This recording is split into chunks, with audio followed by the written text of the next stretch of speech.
This year, the Lads podcast is hitting the red dirt at the 2025 FINKE Desert Race, and we're stoked to have the absolute legends at Black Cat Civil riding shotgun with us and helping us vlog this year's FINKE Desert Race. That's correct, Stiffy, and Black Cat Civil isn't just a name. They're a force in the Australian civil construction and mining game. They've been building the backbone of Australia since 2006, with a team built on precision, grit, and good old Australian fashion hard work.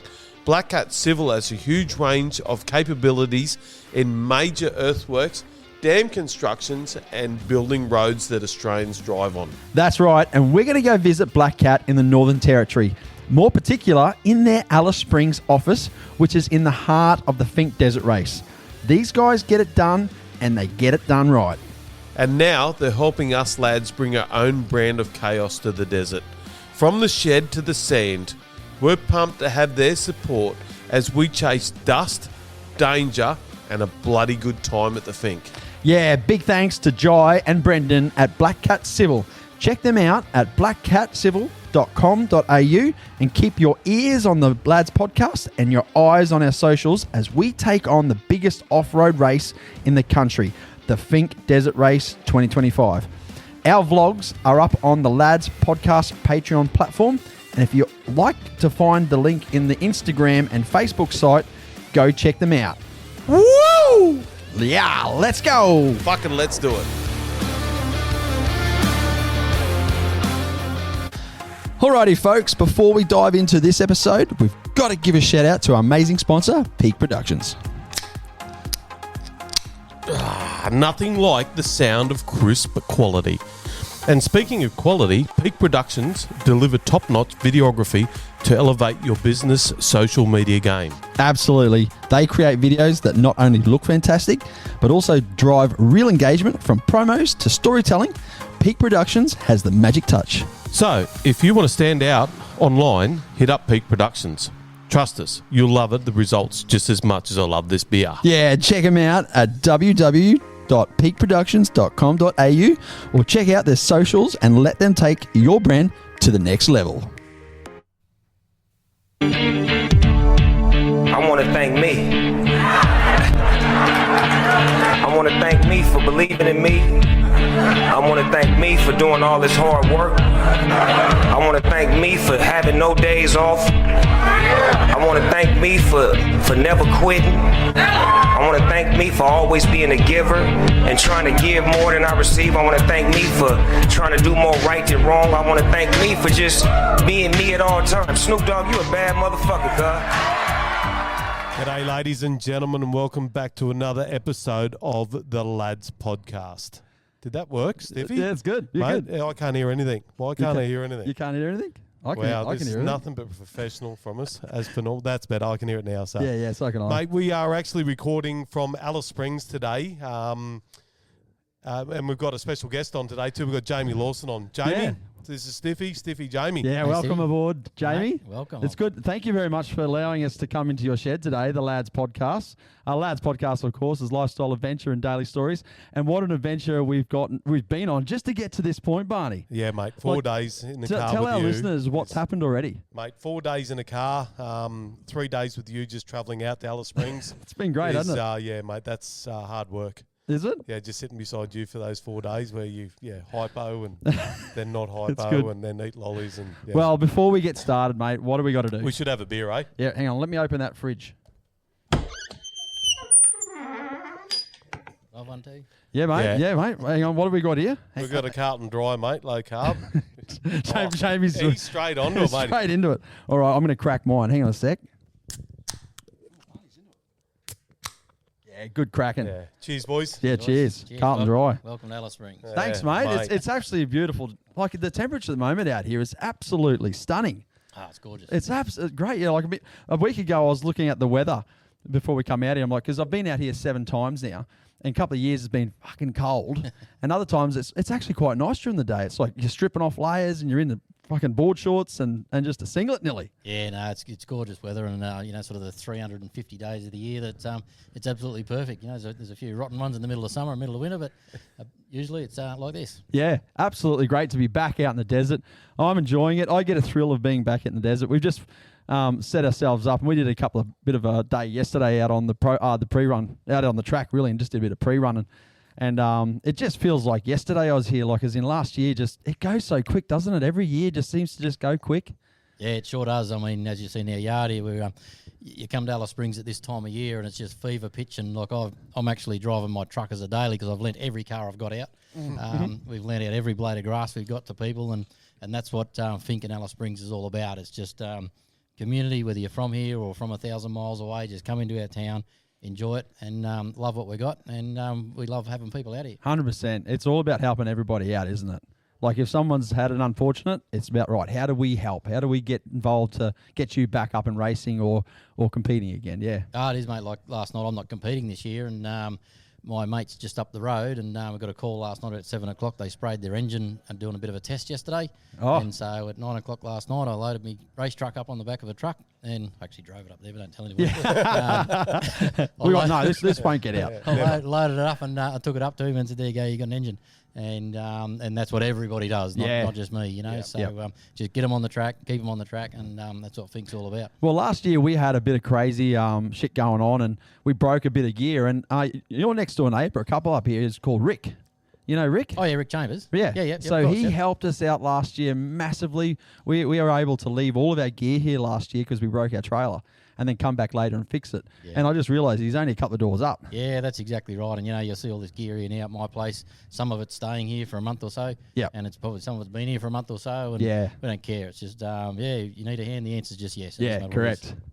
Right, so... Mate, and, like, when we drove in, like, we've got a couple of big trucks out here. We've got the Ford racing team, which you might be able to see in the background here on our video, but we'll put some stuff up on our social. Mate, what a turnout they are. Oh, there's a great turnout. It's a great story behind that. Everything's got a story behind it. And that's a good story. A couple of years ago, my young fellow was competing in FINKE, and he's similar to that Triton you can see in the background there, just a ordinary production. So they were in the same class, and they got to the prologue, and young Jordan gave him a bit of a touch-up.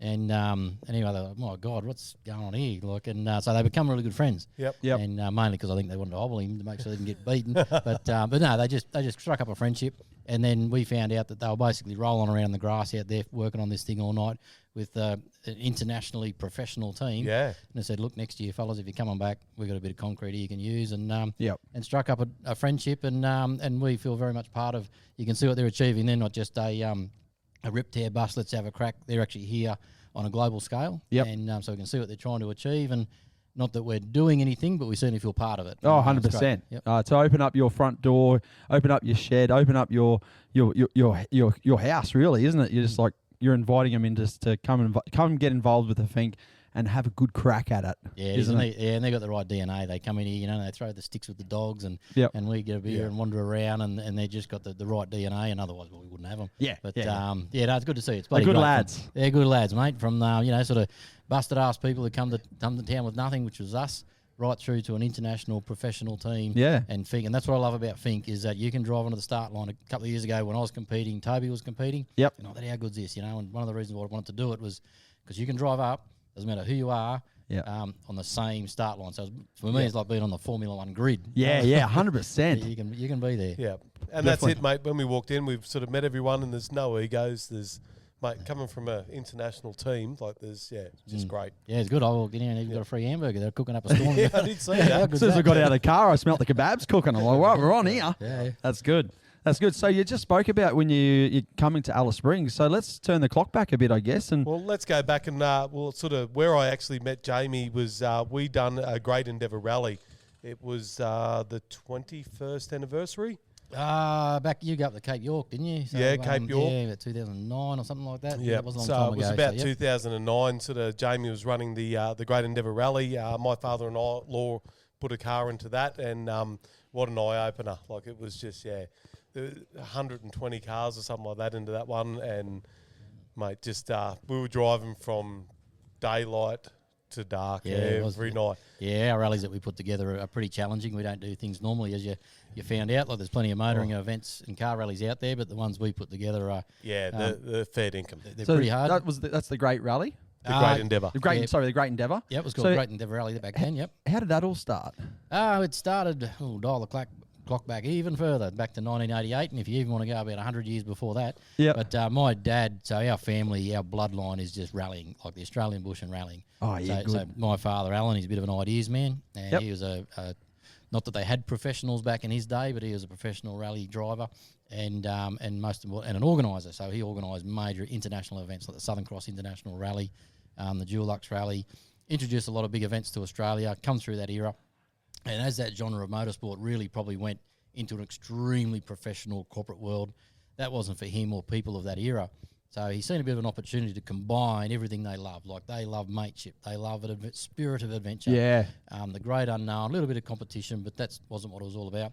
So he took a little bit of that and made a bit of a few secret herbs and spices recipe and put what he called the Great Endeavour Rally. And the word endeavour was exactly that. He actually used the dictionary to look up the word endeavour. Yep. And it encapsulated what he wanted to do, which was a spirit of adventure, mateship, endeavour, to strive, to achieve. Yeah. And it just so happened there was also a charity called Endeavour, so he teamed Combined up with them, right. And we went for 28 years straight with that event. So back the original one, take me back to the first one. Did he have the mindset of a structure of like a week or 10 days or what, or just a destination and who cares how long it takes? No, he had no idea what he's doing. He had no idea until I took over 15 years later. Actually what it was actually a one-off event. It coincided with 1988. Which was a bicentennial year. Yeah. And so it was and a World Expo. Bicentennial celebration. Yeah. And so he did it as a one-off. And, I don't know, it was 28 cars or something or rather, and off they went. And when I say it was hugely successful, not in a financial term, Yeah. but just everything was right. You know, the people were right, the country was right, everybody needed it, wanted it.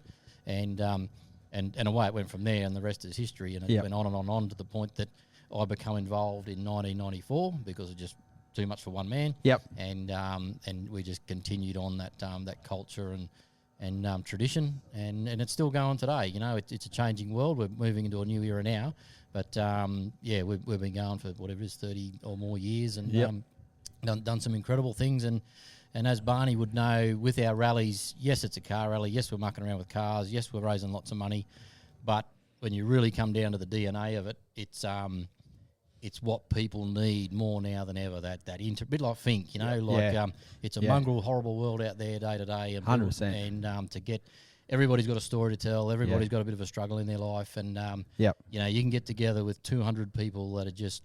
It's a thing I often use is you know, you're safe on a rally. You know, it's just, you can just go and hide. Yeah. You know, you can have all the troubles in the world. Yeah. You can be in amongst 200 people, but you just feel safe. You feel comfortable. You can hide. Yep. You can be loud and outlandish and have a few beers, or you can just go and sit by a fire and hide and feel supported and just feel safe. And no doubt those people that are involved with that, they're building something to that event. So the months leading up to that, if they've got something going on in their private life or whatever, and they need to get out of their head into the shed, that's their getting into the shed thing and working on a vehicle to get it prepped for the rally, isn't it? Absolutely, it is, and they feel connected. Then like they'll be changing wheel nuts on a car in a shed at midnight in Queensland, but they feel connected with someone they've met down in Sydney or in Alice Springs, and because they're doing the same thing almost, aren't they? Prepping for the rally, Yep, and our events are so important where we include the entire. So we know, my wife and I are very much a family thing, and we know for every one motor car, there's 20, 30, 40, 70 people behind that car. Yeah. Mum, dad, kids, grandparents, and they all love that car, and they love what their dad or their uncle are doing, and we make sure they're involved and immersed in that event. 100%. So they can't travel on the event, but they can feel like they are. You know? Especially these days with social media, and now like we've got Elon Musk, we've got Starlink in our buggy these days. But back in the day, the communication back from like if dad went away on one of these rallies, I guess mum and the kids probably wouldn't hear much about what was going on until they rang the next day or the next night. Yeah, no, it was pretty hard. All right, my dad was pretty good with media, and we've also been on the receiving end of a few cranky girlfriends. Hey, you haven't rung for 3 days. And he's loving it. Exactly. Yeah. So we had a bit of, it's all right, just been, sort of been a while since I've been to town. Yeah. And we'll go and defend them. But no, there's been some great stories, and that's exactly right. For me, I probably love that era more. Yes. Because you're disconnected. Yep. disconnected. You're disconnected. That was part of it, I think. It was the actual the downtime. You switched off. Your correct. phone's in the glove box. You're just rallying. You're driving all day. You're fixing things. You're fixing other people. But the community that has been brought together over the years that you guys have done is absolutely incredible. Like I've met two of my best, well, three of my best mates on that rally, and still mates with them now. Obviously, you only done the 2 or 3 rallies, and still connected to all those people. So the bonds are so strong. It's incredible. Like we've still got people that were on that very, very first rally. One of them's in town here, Royce Hodge. He's up working on that other car.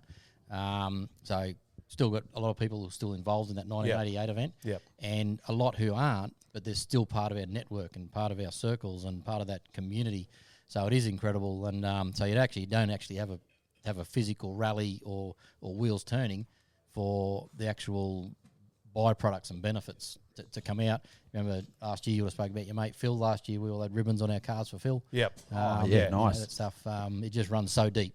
And you haven't got to see someone for years and years, but you just bump into them, bang, and it's like yesterday. Yeah, take off where you left last conversation. So 100%. It's guaranteed. You've got to do it. We've got to go and do one, I reckon. Yeah, on the bucket list, 100%. Yeah, definitely. Oh, have you got any memorable moments? As in, like one that stands out? But maybe it was with this larrikin beside me, Barney. Mate, I love these fellas. He come part of a pretty big team which is called Snot Racing, or they call themselves Snot Racing. Snot Racing. Yeah. It come about. It was a bit of a quirky thing. That all their cars were green, but it come about from it's more means it's not racing. So it's not racing, and it's just one thing grew a bit of a campfire yarn, and that's how it all developed. The next thing that about 13 green cars and 150 people, and they were just fantastic. Actually, what actually was Phil. Caused this bit of grief in my life, but it's a funnier story. And I'll, if you got time, I'll spin. I'll do it really quickly. We're on a rally out the back of Burswell, actually Baduri, and I reckon it was the 20th anniversary. Anyway, which you often do, and you still do here now, is you got something broken in your car. The first place you go is a tip, or to the pub.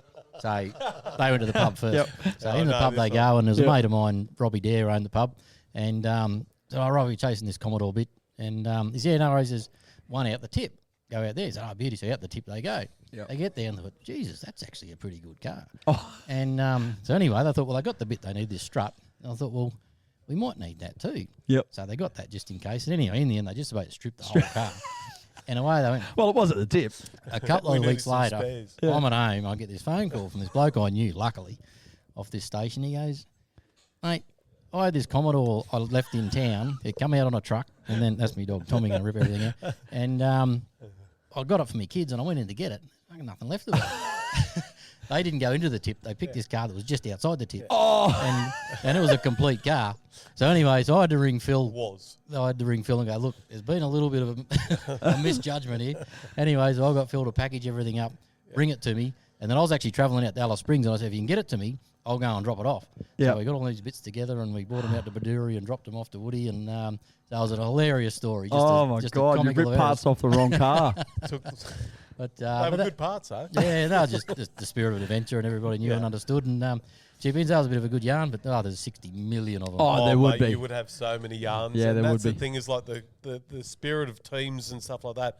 Like you could be broken down, and everyone just comes together. Yes. And just like here's parts or here's this. Yeah. Like bloody welding at midnight, and that's. Yeah, and it runs really deep what we do. I mean, I'll give you 1,000 examples, but last time we were in Alice Springs, as a bit of an example, we had a night and had a bit of an auction, as you know. We do have a bit of fun. And I brought a couple of local community groups that I really liked, and one of them was this little boxing mob called Arunda Community Boxing Academy, and I just like and believe in what they do. And I said, look, come along in the night, we'll have a bit of an auction, and whatever we auction, we'll split it 4 ways between these fellas, and they were one of them. And so we raised them a few bucks, and it was good. And so Jace got up and told his story about what they're doing with this Arunda, and they were a tiny, tiny little mob. And anyway, I didn't really pick up. But one of the things they said was, we don't even have a bus, because they go to Darwin, Broome, Cairns. They travel all over out of communities to go and do what they do. And next thing you know, when I sort of got off stage and a couple of my rally fellas come up and said, look, I reckon we can buy them a bus. I said, cut it out. I said, you don't need a bus is. Anyway, cut a long story short, 3 weeks later, they had a bus. And that was just all through my rally people. Wow. Yeah, right. They just kicked it in. Got together a few supporters. Fleet Crew in Queensland jumped in, and now they've got this bus that I've never seen somebody so proud of something in all my life. They are so proud of this thing. It's uptown. You should go and have a look at it. But there's this little bus with this Arunda boxing mob, and that's the sort of thing we do. We raise a shit ton of money for charities. Have done for Endeavour, millions and millions, and the last 10 years give it. And but it's these little under the rug stories that I cherish the most. Yeah, 100%. You know, the ones that just $1 here and $1 there that just got so much depth and meaning. Yeah. And I could do it tomorrow if we seen a need, like literally one phone call would just trigger off an avalanche of. Yeah. So anyone listening, where would they find the Endeavour? Well, it's not the Endeavour well, anymore. I'll It's, steer you in a different direction these days. yeah, okay, right. We give Endeavour up years ago. Nothing wrong with them. Yeah, yeah. But we just took a different direction. We just always, but our Road Boss Rally. Right, that's it. Yeah, Sorry. so my event now is called Road Boss Rally, and you'll find us just, bloody Google and all that sort of stuff. Google, but the website's Road Boss Rally, literally. Yep. And we support a charity called Give It. But it doesn't matter. We just do lots of things, lots of, see a need, fill a need, just all about connection. And in this day and age, for me, it's human connection that's most important to me. 100%. Yep. It's Yeah. not about money. It's just keeping people together. Yep. Everybody has something going on in their life behind Correct. the scenes that they Yep. may or may not want to talk about, and they don't need to. But Yep. the importance of that group is I've never seen it Yep. meaning so strong. Yeah, feeling connected to a group, and that's it. Someone's always got something that they're looking forward to, or it might be an annual event, or it might be a quarter annual event. God, I got my bloody words mixed up there. Every But now and then. Every now and then, you might have something that you're looking forward to, and you know what? When I crossed the line for my first FINKE race, which was 2015, I come across on a motorbike, and I said, "Fuck this! Yep. I'm never coming back to race this ever again." A week later, I was planning for 2016 because that camaraderie that we had with the lads that I was with that year just was electrified when you got out here and you did it. And that just goes forward to anyone else that is looking forward to doing something in your community as well. It's actually how, I'll tell you my FINKE story, how it came about. I've been wanting to come to FINKE forever, but it's 50 years next year, and I've probably wanted to come for 49. But just with my work life over in Queensland, 'cause that's where I'm from, I just never get here in June. It just never worked. I could never get here. Anyway, fast forward to 2018 or whatever it was, we moved to Alice Springs. Beauty, I can finally get to FINKE. Yep. And I've got a motorsport background. I do a lot of rallying, so I'm all for adventure. Love going fast, love all that stuff. But I was always, fuck FINKE, I ain't doing it. Yeah. Not in a million years. That is stupid. Yeah. So anyway, but love to go and have a look at just for everything we've spoken about, the community spirit, the people, the cars, the action, the dirt, the dust. I thought, man, I want to have a look at this. Yeah. So out I went, done everything, the street party and the scrutineering and the prologue, and watched them all go down Saturday, and I thought, man, that's bloody cool. That's exactly what I wanted to see. Monday morning, went out to watch them all come home. So I went out in the FINKE start-finish line, sat on a thing. I thought it was pretty cool. Here comes the winner. Maybe Toby Price, can't remember. No, it wasn't. It was Jack Rhodes. And I thought, that's pretty cool. So we clapped him in and clapped car number 2 and clapped car number 3. And it wasn't until we were sitting there for the last car that we were clapping as hard for him as we did car 1. The first car. That's when, for me, I got it. Yeah, Now I understand Yeah, FINKE. I've just gotten goosebumps as you said that. Yeah, 100%. And it was like this defining moment. I thought, now I understand FINKE. Ring, mate, Collie, and we're doing FINKE. And that's literally where our journey and story started. Yeah. $1 million later? Nah, not. We haven't got that much for it. We spent a shit ton. But geez, we've had some fun and brought some people together, and that's the FINKE journey. That's the FINKE story. Yeah, 100%. Yeah, it's the stories in the end, isn't it? And it's just that you finish it, and that last bloke gets a clap. Well, And we literally clapping us hard for that last car. And then my other probably most memorable moment, we've done. I think I did 4 FINKEs, I think maybe 5, but didn't finish too many. But one we did, and it was the year my young fella Jordan and his partner Taylor in the Triton did it. And I can't tell you how hard it is in one of those things. It is brutal beyond you can imagine. Anyway, they went down, and then I got to the finish eventually. My daughter was racing with me, and we were pretty proud of that. And I got out of the car, and they were pretty excited. We were pumped and high-fived and that sort of stuff. And then someone said, Jordan's just been through a deep well. No, fuck. In this car to do that is just, just holy shit. So anyway, that sort of become the highlight of that year. It was great. And anyway, they got to the finish line with a high five, and poor Taylor spewed for the next 3 hours. Bit shaken up. Yeah. Oh, God, it was just the stories to come out of that sort of stuff, the passion and the drive and the grit. And I think the introduction to things, something that said, Black Civil, Black Cat Civil. Black Cat, Yeah, just talking about just pure Aussie grit and just give it all you got. And if you think that's not enough, just dig deeper. Yep. And bit of irony, big black cap silver, dig deeper. Yep. And but yeah, that's what FINKE is too. You know, like you got $1 million and go fast, good on you. But it's the busted ass fellas just having a crack that have just got to dig and dig and dig, and they get there. You know, it's bloody cool. Yeah, that's the go. Take a big bite and chew like hell. Yeah, that's the go. Yeah. So do you want to move? Do you want to have a piss break before we move on to the next bit? Or you keep going? Yeah, do one. Okay.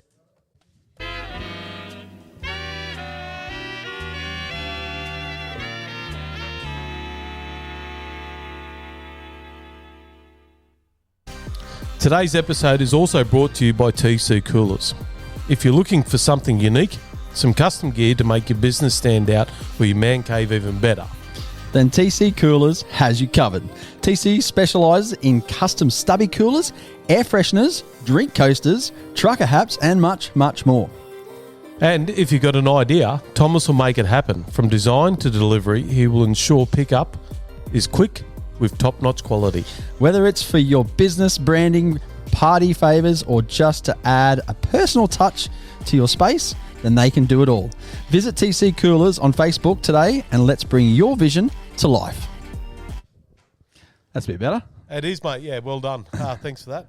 Mate, so what we're going to talk about next is your next rally. My next rally, as in the one I'm organising? The one you're organising. Well, have I got a story for you? No, it's pretty cool. Yeah, we've been doing it a long time, and yeah, right. I haven't finished the last one, but why not? Middle of the day. Yeah, middle of the day. I've never done one of these podcasts, but now I see what's going on. I think I might become a professional. How hard can it be? Yeah, right. No, we're pretty excited about that. I'll tell you a story. It's so our rallies. There's a lot of motoring events around Australia, which you would have seen, Endeavour rallies, variety bashes, shit boxes, all that sort of shit, and they're all good. They all got their own little thing. Ours are very different. Unique in the fact that we truly go where nobody else does. They're difficult, unapologetically. Yep. They are difficult. They are challenging. They're not at speed. They're rough. They're challenging. We are very adventurous, and I don't mean we just go find a dirt road and go for 1,000 kilometres out into the desert.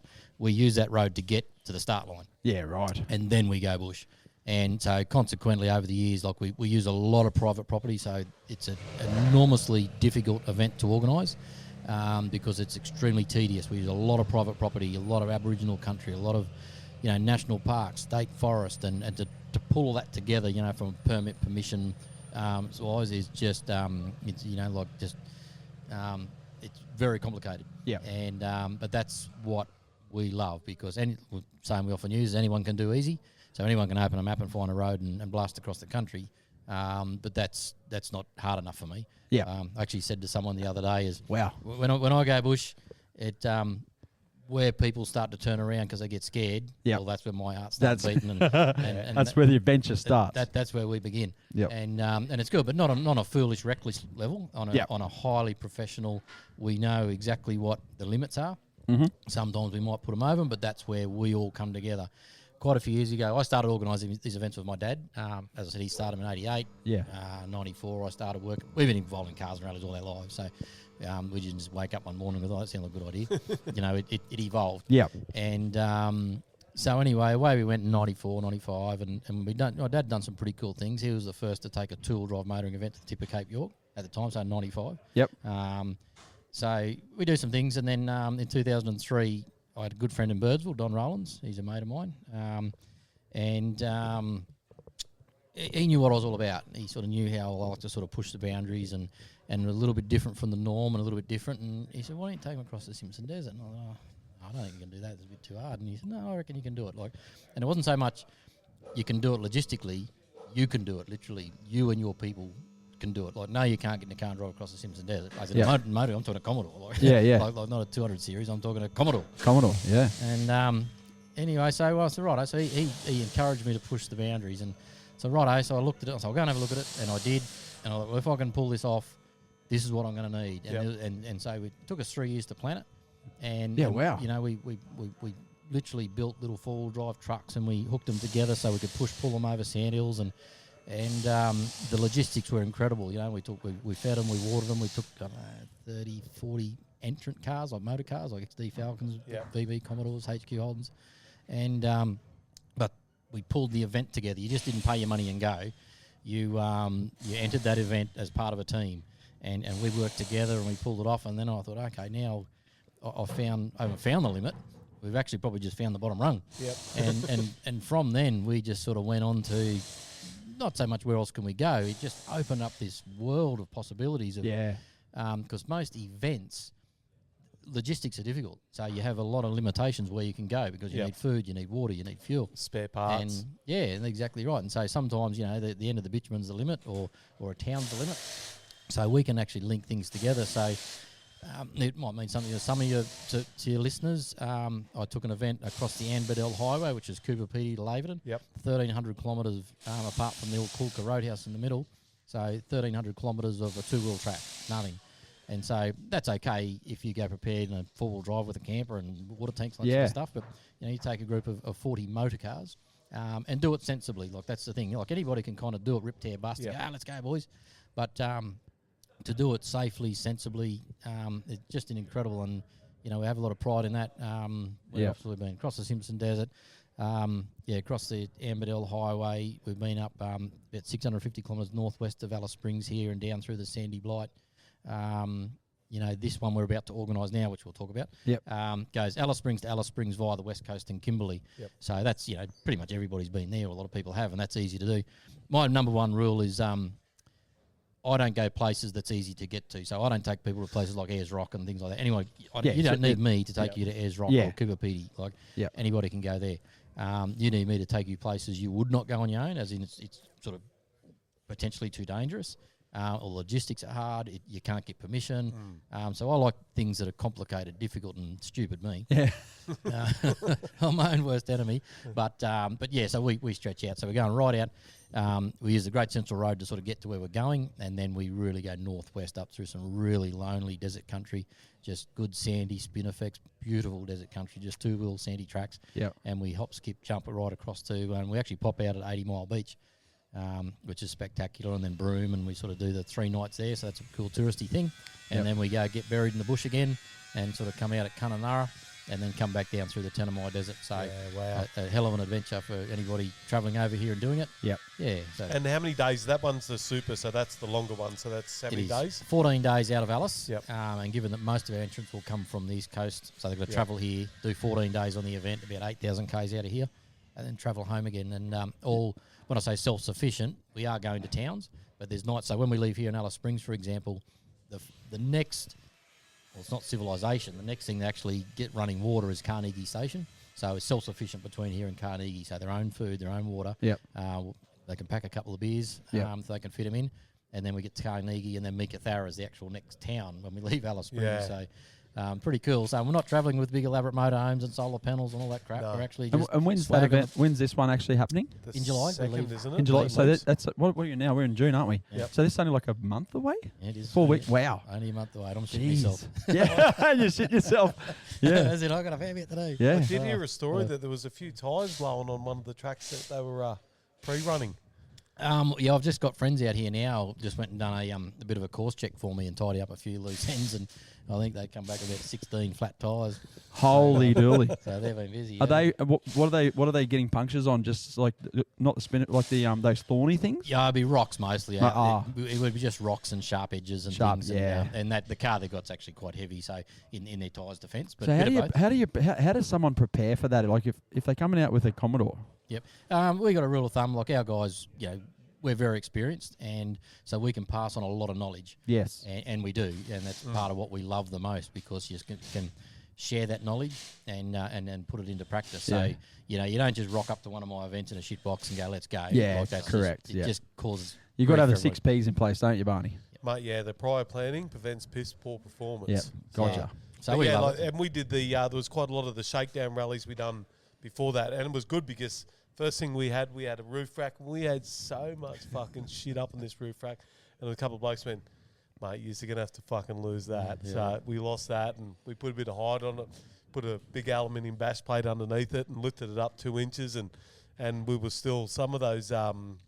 What was the name of the hard stages? Wacko Class 7 and that Class sort of stuff, 7, mate. We done a couple of those, and I remember sitting in the back seat of the VN Commodore and just like hitting rocks and like the floor just moving up and down, mate. It was, and mate, when Jamie says it's off the beaten track, it is. Yeah, you're not doing this on like the variety ones and not bagging the varieties or anything. No, like but that. this is extreme. This is extreme. Yeah, Yeah, no, and and you're we seeing pride ourselves country that you're not going to ever see again. So, Yeah, yeah. yeah. Yeah, that's right. No, everybody's got it covered. Like the variety do a tremendous job, and that's their corner of the world, and as are the others, and this is us, and that's what gets me out of bed at night. You know, Yeah. like, I often use the thing, like if I'm not shitting myself, I'm not trying hard enough. Yeah. Like literally, like if I'm not lying in bed at night, scared shitless, thinking, "Fuck, what have I done?" Yeah. Well, I haven't. I'm not trying hard. Yeah, enough. yeah. Yeah. Yep. So that's what gets me out of bed. Like, Yep.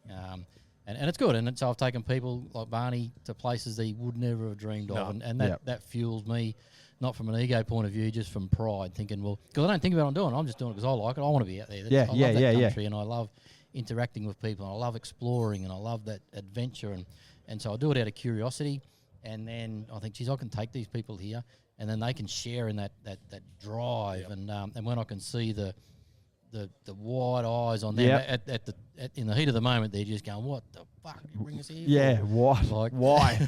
And then, but when you see them at the are we night time, doing Yeah, when exactly. they're around a fire and they're having a beer and they're listening to their mates and you know, years ago, you go to a pub, I don't know, 40, 50 years ago, back when pubs were pubs, and the roof was lifting with laughter and jovialism and mates, and it was just alive. Yeah. Well, that's what a night on a rally's like. Yes. We work hard all day. I don't have a drinking culture on my rally during the day. Like, you know, they might wheel into a town and have a beer at the pub, but we don't get on the piss and do that sort of shit. We can't. It's too hard. Yep. But we certainly, mate, as soon as those wheels stop, Little couple of podcasting. tins. Yeah. Like, get it, and that's when it's just like a pub in the 1970s. It's bringing the group back together around that campfire, watching the bush TV, cracking a few tins, and talking about the adventure that you've just been on that day. I'm getting goosebumps just talking about that because I can just picture it. Yeah. You know, that the mum and the dad, or the husband and the wife, or the brother and the sister, whatever, going on these adventures and just absolutely getting to that point, especially when you've done a couple of days and you are in the middle of bumfuck nowhere.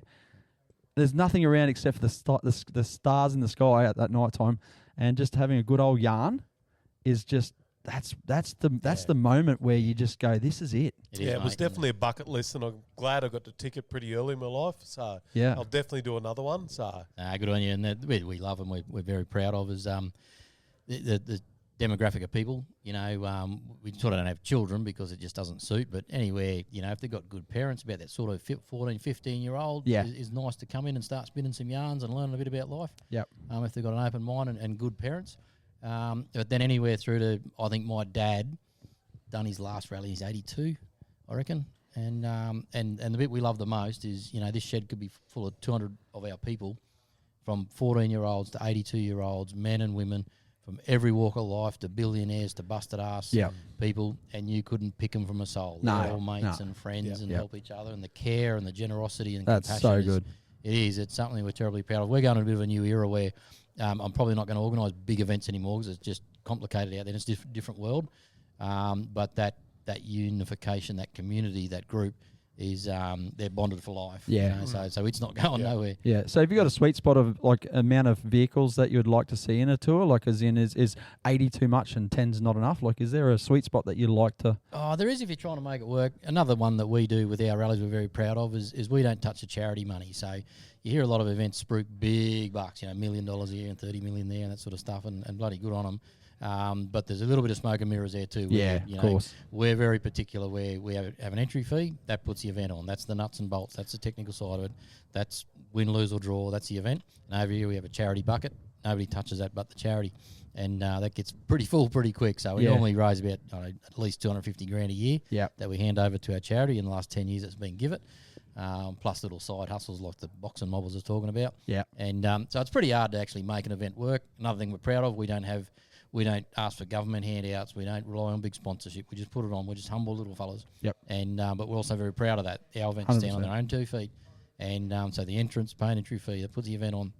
So there's no government grants. There's no hidden agendas. We just put our events on, and which makes it hard to run. So depending on the event, we certainly need, anything under 40 cars. It probably doesn't really work. Yep. And the last 10 years, it's been under 40 cars. Yeah. But you keep bashing it because you love it. Yeah. I've started a new business in the last 2 years, so I can finally earn a living. But hopefully, if all goes well there, and I do my job right, Yep. and I can make that work, or I'm making it work regardless. I've got no choice, has to. Yeah, yeah. But it is working. Let's give that a shout out. Yeah, what Complete Trays and Fabrications, Alice Springs. Yeah, right. But we're very proud of that. It's all Australian made. Boy, I've learned a lot in the last 2 years. And don't buy shit from China, for Christ's sake. Yep. Yeah. Yeah. Leave it over especially there. out here. Yeah. Oh, mate, it just doesn't last. We see that Yeah. shit. People go, but it's $1,800 on the internet. And it'll be in our shed next Yeah. week and we'll be fixing it. Yeah. But that's okay. But no, it's a proud little business, little humble mum and dad show. We make trays. We do everything. Sheet metal, steel fabrication, but pretty much automotive based. So, roof racks, aluminium canopies, steel trays, spare wheel carriers, and everything in between. And this week we've been a specialist on steg pegs, fixing steg pegs. Everything else that falls off cars, trucks, and bikes and buggies. So that's pretty cool. But anyway, So rallies don't really stack up financially. It's really just a love job, and you can't sustain that. You've got a family, so there's much we love doing it. So anyway, get this business going, and when and as time will permit, hopefully. I've committed to a little event next year, probably about April, May. So if you are interested, look up Road Boss Rally. Yes. Sooner you'll see a newsletter there. I'll pop some dates up. It'll run out of New South Wales down into the back of the Nambucca Valley where they've just had pretty big floods at the moment. So we'll be able to get down there and kick the tin for those fellas down that north coast of New South Wales. Anyone listening, Road Boss Rally, are we talking just website? Have we got any social media groups? Same again, yeah. If you look at Road Boss Rally, you'll hopefully find our website and our Facebook. And it's sort of all there. Yeah. And generally, if you find Road Boss Rally, you're finding me, Jamie Lawson. Yes. I put my name and head on the chopping block, talking about private property and all that sort of stuff. Yeah. When I go there, I just don't go, look, I'd like to bring an event through. First and foremost, it's Jamie Lawson. I'm putting my name up there, and I form a relationship, and then I bring my people, and then we leave an everlasting positive, and we've never had a gate slammed on us in over them years, so I'm pretty proud of that. Some of the property owners obviously would enjoy some companies sometimes, like a rally or a group of people to come through and show their country off and what makes Australia as well, isn't it? I sure do, and it's very much they can feel part of that. So what we do, say as an example, I'll use a little one like maybe Bulba out there west of St George. Yep. Tiny little tennis court, little community, and you go through there and you see nothing. Yep. And they're the places that I go looking for. I see it, and I always go back and go, right, what's here? And you'll unearth this most amazing Australian community. And we've still got lifelong friends over there that we've met from just bringing our rally there, and then you circulate it using those properties. Because the way I always seen it with them is they might allow us to go, through their place, driving on tracks that we love. Someone like Barney's an entrant, and he's beaming with excitement because he's driving on these tracks and seeing country he wouldn't dream of. That motivates him to fundraise. Yep. Because he wants to come next year and raise more money for that charity. And then we go to Bulba that night. And we, we sit around the fire and we cook up stews with all the local ladies and the blokes run the bar and we have Yahoo and run auctions and that property owner, by just allowing us down that little track seems like nothing, but really has a hand in raising hundreds of thousands of dollars for charities because it's this group. Yeah. So when I go to a town, times have changed and I don't want to sound like a pessimist or doom and gloom, but, the recipe for a rally is you go to a little old town and the publican, the policeman, the councillor, me, we'd all be involved, the preschool, and we'd all get together and, somebody put the band on, someone put the fire on, someone put the catering on, and I'd bring the people and be this real big interaction thing. And those days are sort of gone a little bit, unfortunately, because now there's government grants and people are itinerant, so a lot of big companies own them stations, and so people aren't from there anymore. Yeah. So those little places are not as many as they were, but I've got a pretty good nose for them, and now, and plus I sort of know where the wankers are, and so I steer clear of them. And I also, I shouldn't say it on your thing, but I've got rule number 1 of my rallies. Yep. No fuckwits. There you go. Yep. And that's why I've got a good group of How did you make them? Mate, you can beat that. It was a long time ago, so. There was a loophole. Yeah. Mate, there wasn't actually. I don't think that we actually had, I can't say a bad thing about any of the times that we've done the rallies or the little pre-runs, the 2-day ones and stuff like that. It was just all good times. All good times and good people and great memories.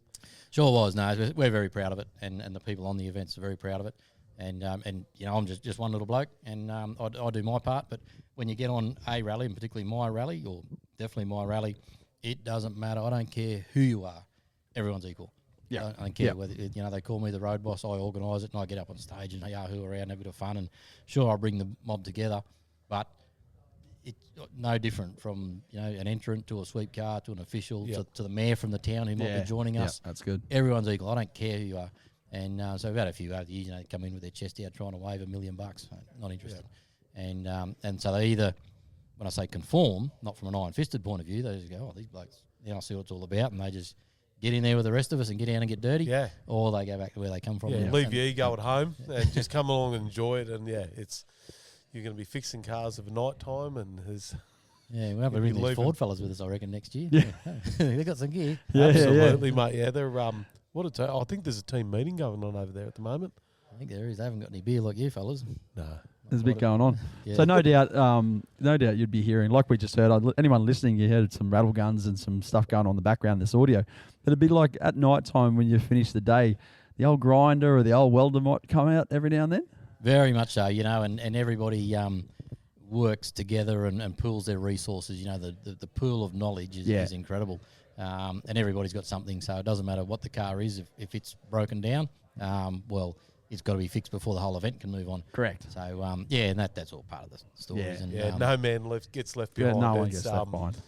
And the stories of just fixing. So I missed out on the camel races, actually, because we were trying to fix Phil's bloody Statesman.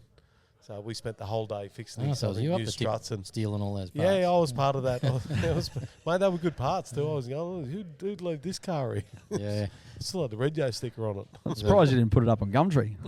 No, didn't go that far. But we have found a lot of stuff like at the tip, like seats. And remember when Danny and Karen smashed into a big bloody the gate post. So we had to swap people out, and the car was pretty much, it wasn't a ride-off, but it wasn't going anywhere. So when I do my mapping surveys, particularly out in these really remote areas and communities, the first place I go to is the tip. I do a bit of a stock take.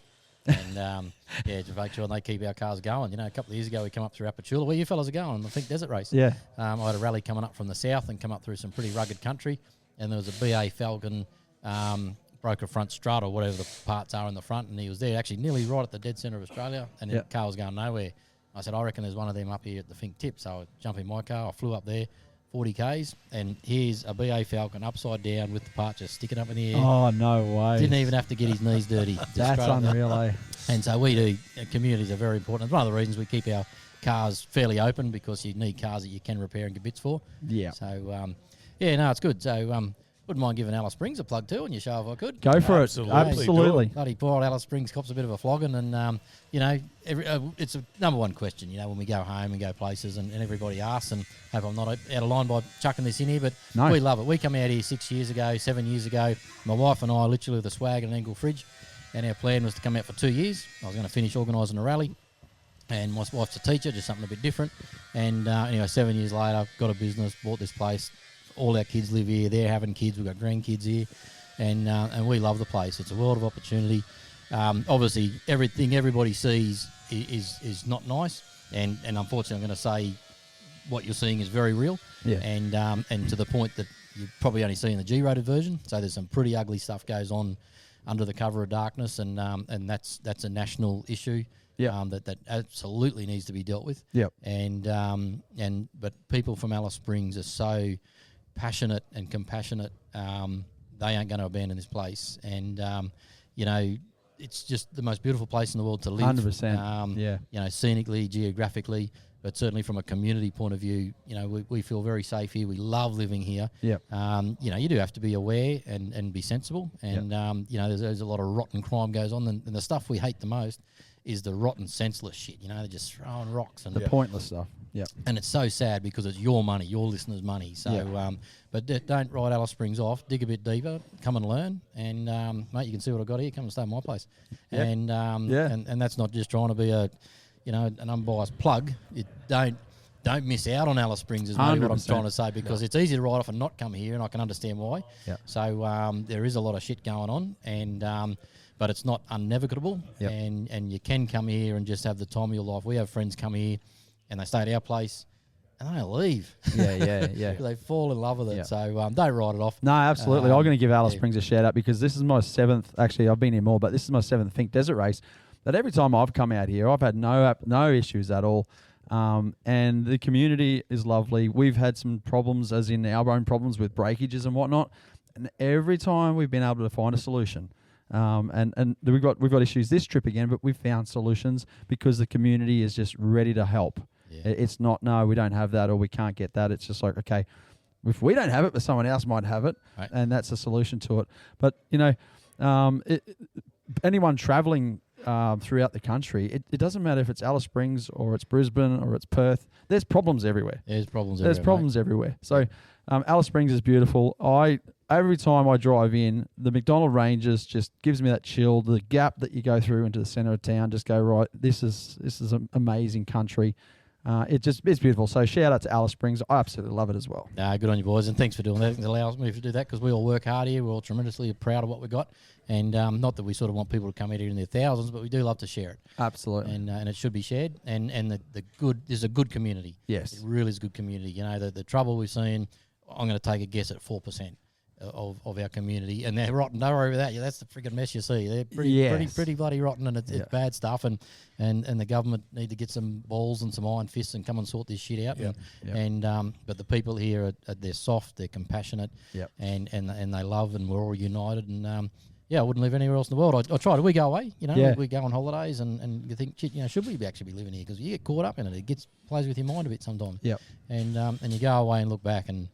There ain't no other place in the world I'd rather be or want to be. Home's home, isn't it? Home's home, mate. When you find your home and your happy place, home is home. And it's good to go travelling and maybe even overseas or whatever, but you always know where your community is. And No, it is. Like last night, we spent all night looking for LS engines.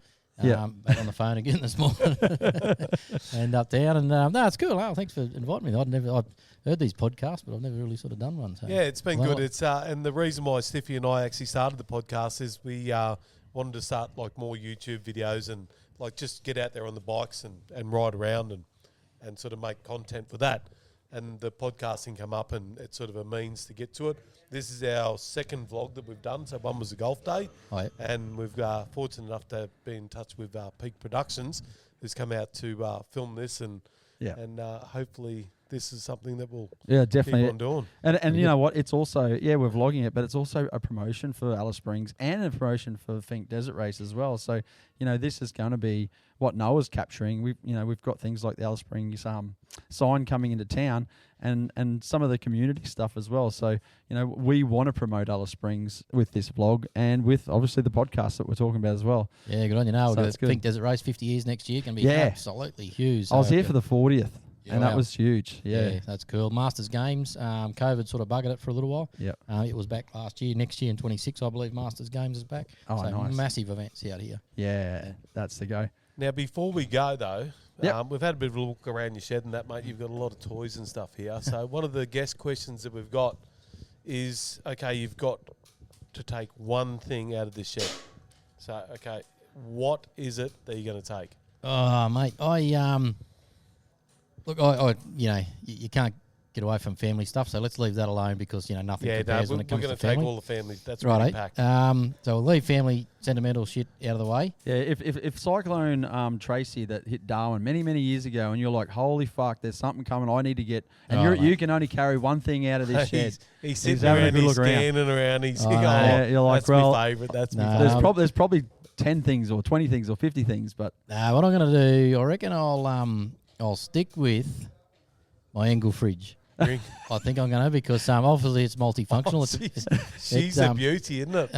Mate, that one on the left that's my second Engel fridge. The first one got stolen in Blackwater. Yep. And it was a little 15 and it had a head on it like a kicked in billy tin. But that's my second one. And I bought it brand new. I had no money, Michelle and we talked about shitting ourselves. It was $1,200. Yep. And like, how are we going to afford this? But that has kept me alive. I mean, literally across Australia. Is that a 32 litre? It is, yeah. I've got one of them. It is. So that's a beauty. And so I think I'd grab that. Got lots of other really cool stuff here, but I think that's that's going with you. I think I'll take that. And that's the Engel fridge that come out with us when we come out here. Yeah, yeah. And some of those sentimental, it's just a fridge, but to you, that's not just a fridge. Yeah, and it's an Aussie icon where when you go bush, there's just things that work. Yeah. You can buy shit from China and that sort of stuff, and it'll work and it'll do the job, but sometimes it's just things you just don't waste your money on anything. They just work. Yeah. And that's one of them. I can fix them. So, so I think I'd grab that. Right out. And then that's good. Have a shit. That's the first thing you'd grab, and then come back in and grab the rest. Yeah, that's cool. Yep. Especially after the wedding photos and all that sort of stuff's already packed. And So on these rallies too, like, is there or throughout your life, is there one bit of advice that someone's given to you, whether it was your dad or whatever? But is there something that you or even you give people that come on your rally? It's like one bit of advice you go. Is there something? I think something I've learnt maybe is just never give up. Yeah. Like, just dig deep. You know, we take on some pretty big challenges. You know, we just don't go out and have fun and have a yahoo. We push the boundaries. And when you do that, you have to be safe because you can kill yourself. You can kill someone. 100%. So it's not, you know, it looks fun and yahooing, but, you know, you're dealing with recovery gear. You're dealing with trying to pull a 3-ton vehicle out of a Sandy Creek crossing. And so we truly push the boundaries. And I do get the points, oh, fuck, what did I do this for?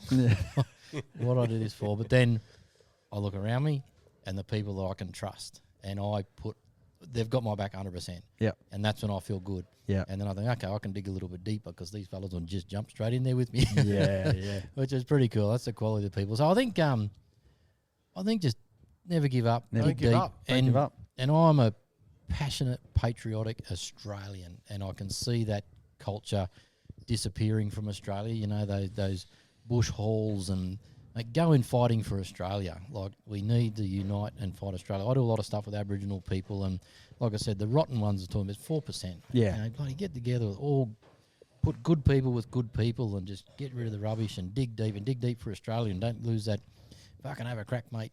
You know, so I love that sort of stuff. And it's, you know, it is disappearing, but really we can't let it disappear. You know, these old. Yeah, it's up to us, isn't it? It is up to us, to mate. keep that going. Not the country women's associations and stuff that have come out and cooked on some of the rallies that we've been on. And sometimes sacrifice $1, you know, in your comfy life. You know, like nobody wants to, you know, got a beautiful home and got to pay the mortgage and all that sort of shit. But push your boundaries. Like I say, if you're not shitting yourself, you're not trying hard enough.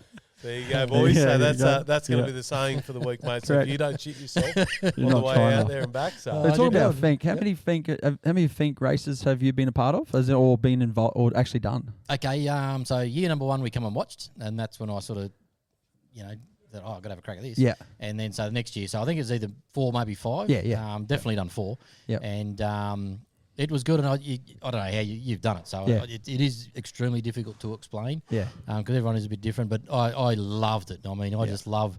I mean, I compete in car rallies, like full-on car rallies, and, you know, state championships, and I love that thrill. But it's a different discipline, so I didn't know how I'd go with this, and I loved it, and it's hard to explain, but I love the thrill of being down there with other cars. I love catching and overtaking cars and the challenge of that in the dust and doing it respectfully, so you're barging people out of the way. I actually love it's for me to catch them and then for me to get around. I love that. That was the most favourite part because we haven't got the budget to win and never wanted to. And I quickly worked out people remember 2 things about FINKE: who won, who finished. Yes. You're only going to do one or the other. You ain't going to win. Yep. So just finish. Just finish it. And I love it. Anyway, someone said to me once, FINKE's like being in a plane crash for 2 hours. I thought, that's probably not probably not too bad. There's a lot of unknowns. What's going to happen. Up and down, upside down. And geographically, from when you leave Alice Springs and get to Apachula, I think, geographically it changes, doesn't it, out there in the desert? You know, you've got the deep sandy whoops. You come across that white shaly rock. It really just changed. The dust. You know what? Sometimes the dust is blowing to the right. You're heading south. The dust is blowing to the right. Yeah. Next minute it's blowing to the left. Yeah, and don't lose sight of the moment, like the magical moments to take. You know, like I said, you're not going to win, or I'm not going to win, so that's why I'm not going to win a million years. Don't want to. Just want to participate. Always want to do well. You know, because you know what you're capable of. But cherish the moments. That one I talked about before, where I jumped out of the car and then heard Jordan come through deep well. Proud moment. Yeah. Had my daughter in the car for the last 2 years that I did it, and I think it was last year, 1 year. We only went 20 Ks and the car stopped.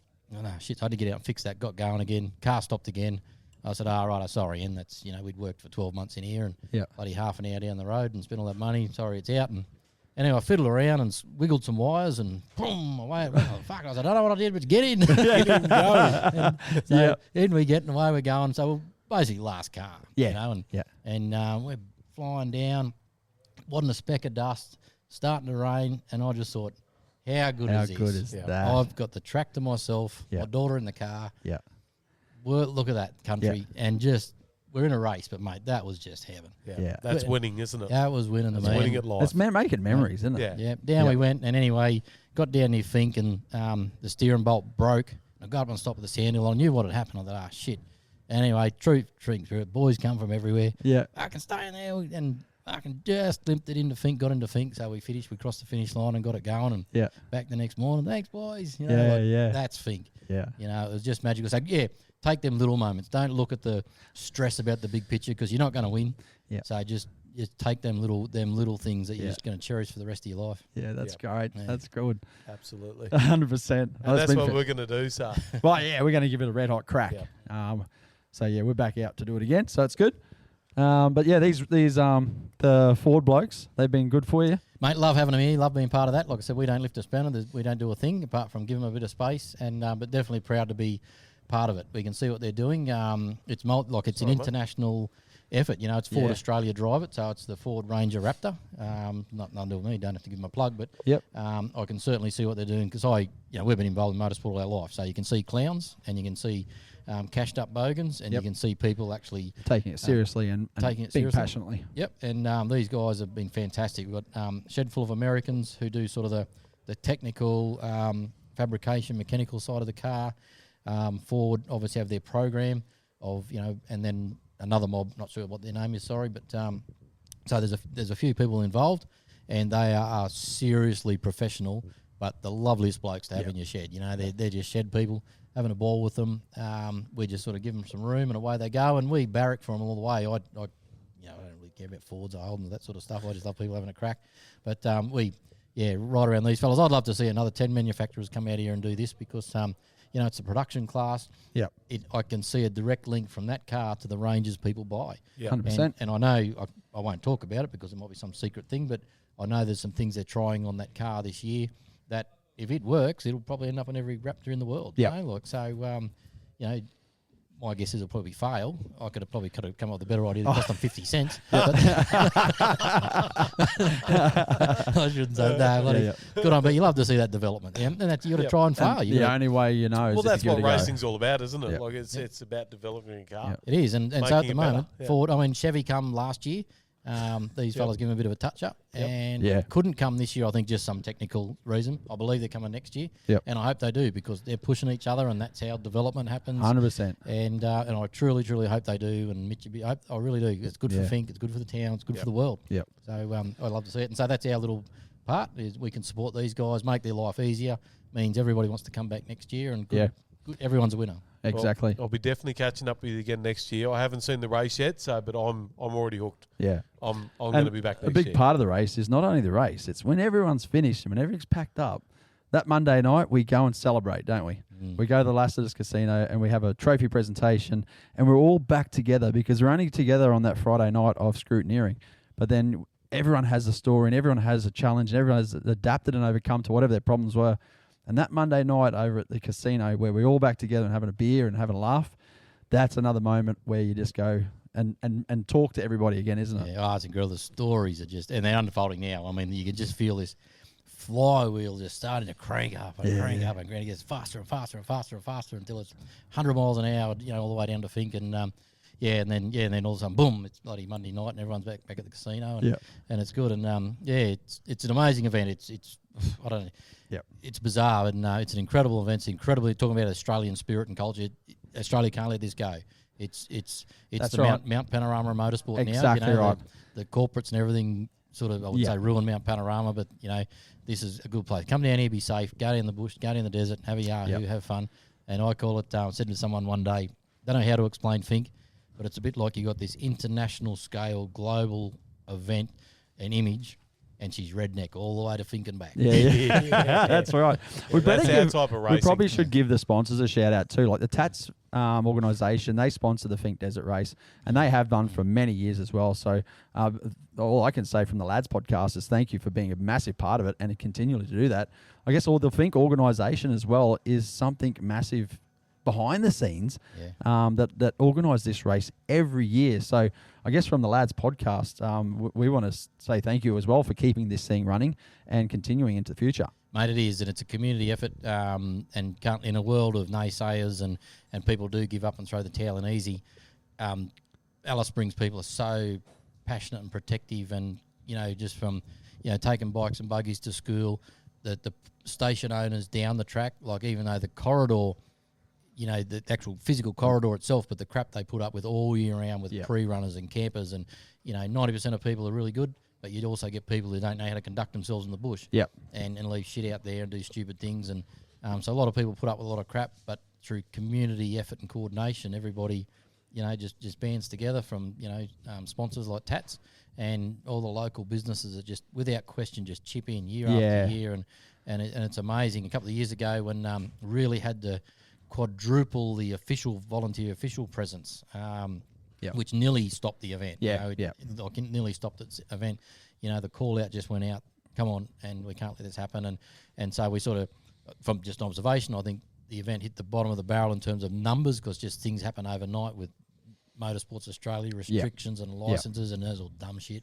But don't get me started on that. No, we won't. We won't. But you come back from that and you can see the event heading back to where it belongs. 100%. And thankfully the good outcome is it is a safer track down there now.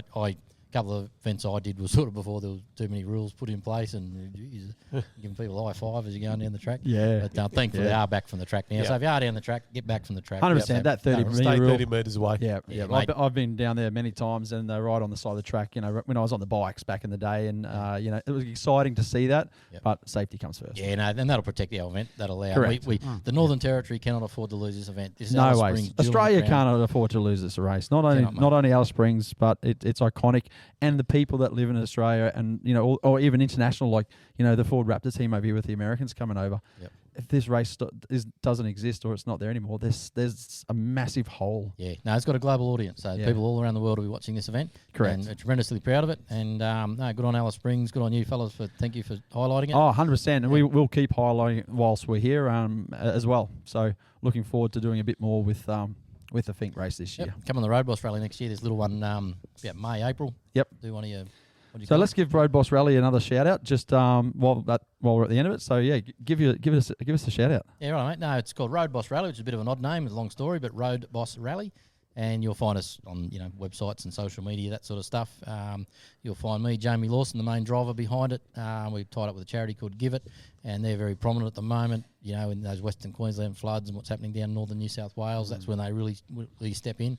And so it's just a pretty cool thing. Adventurous. If you love sort of getting yourself deep into the bush where sort of nobody really goes, that's what we're all about. We're not about sort of chest beating, trumpet blowing. We just go and do our thing, and have a lot of fun doing it, and just doing it in a humble manner, and just bring good people together. Well, that's been fantastic. Thank you, Jamie, for spending some time to come into your shed so that we can get out of our heads and get into your shed. And sitting down and doing this podcast with me. So thank you very much. Yeah, no, appreciate it, mate. Welcome. I better get back to work before the boys knock off. I better get myself sorted. I haven't got anything sorted over this end. So what's your famous saying again, Barney? See yous bye. Right, I'll see you. Come on, let's go. I don't know what comes next.